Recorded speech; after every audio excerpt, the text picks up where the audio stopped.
Barry, do you remember watching the original Lion King for the first time? What did you feel back then?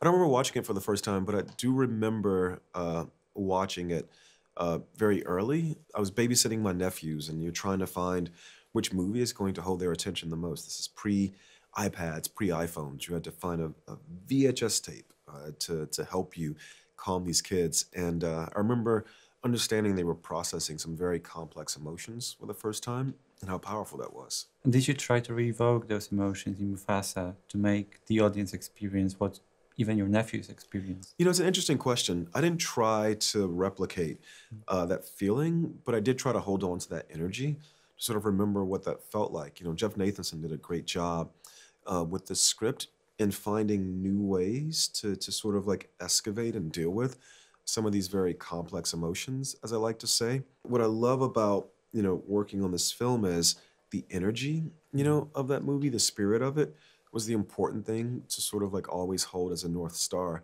But we had to also, of course, do our own thing.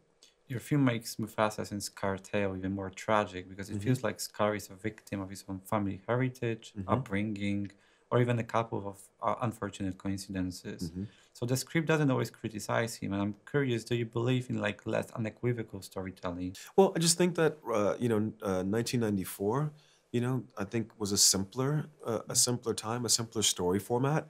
And I think it made sense for these characters to just be purely the embodiment of this thing versus that thing. I think in a 2024 context, the world is very complex. And I think the way we receive stories, you know, at very young ages is very, very complex as well. So it made sense to me to add this sort of richness, this complexity, and to not judge them, to not be, or to be unequivocal, as you said, to not be unequivocal about who they are. You use the word victim to describe Scar. Imagine doing that before seeing this film, you know? It's almost like an alien concept.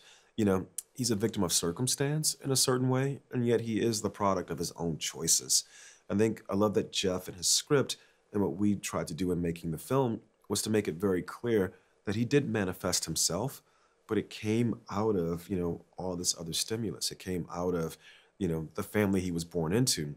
The family Mufasa's brought into, they're brought up and they're raised in the same family, but Mufasa's being taught to be one with the elements, you know, to be one with all these tribes. And Taka's being taught everyone is beneath you because you are a king, and deceit is the tool of a great king. I think it's a way to take these characters who we've had a relationship to, they're very simply good and very simply evil, but by doing this, by showing them in a very nuanced way, you sort of get to show this depiction of how some people can become the best version of themselves depending on how they respond to the choices they have in their life, and some become the worst version of themselves, which is ultimately what happens to Scar.